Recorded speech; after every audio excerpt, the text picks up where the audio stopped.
Повеќе од 60% од судските рочишта за предметите за кривични постапки низ судовите во Македонија се одлагаат, покажа резултатите од анализата на коалицијата Сите за правично судење, спроведена во периодот од јануари до ноември 2019 година. Во Скопскиот кривичен суд пак кој е надлежен за судење на сите кривични дела од организиран криминал, процентот на одложени судења е 49%. Извршната директорка на коалицијата Натали Петровска објаснува дека резултатите се генерални и ги опфаќа редовните судски постапки, а не само оние од областа на организираниот криминал и корупцијата. Најчестата причина во принцип за одлагање на расправите е отсуство на обвинетите лица во постапките, отсуство на нивните бранители. Меѓутоа не би исклучила и отсуството на јавните обвинители во постапките како странки во постапките. Се случува некогаш и да имаме отсуство нормално и на сведоци и вешти лица, некогаш и непотполн судечки совет.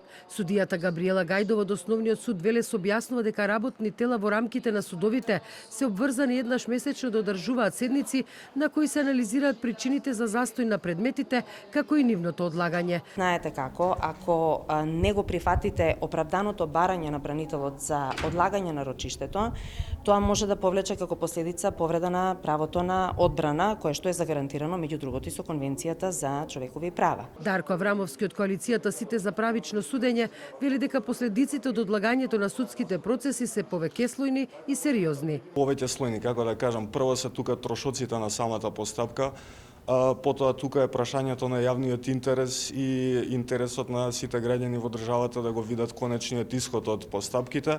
Тука е начелото на ефикасност и ефективност на судските постапки. Веќе знаеме дека после протек на голем период на подолго време веќе и не се ефикасни казните или решавањето на одредени кривични дела кои што се случиле многу порано. И покрај ваквите резултати од анализата на коалицијата Сите за правично судење, Аврамовски вели дека ова не мора да значи дека во иднина тоа би влијаело на воспоставување на лоша судска пракса. Повеќе проблематична е перцепцијата на јавноста, затоа што јавноста највеќе огради својот став за судството и довербата во судството и обвинителството преку овие крупни случаи што се медиумски експонирани. Анализата на коалицијата Сите за правично судење е во рамките на проектот поддршка на имплементација на националната стратегија за реформа на правосудниот сектор 2017-2022 година, поддржана од мисијата на ОПСЕ во Македонија.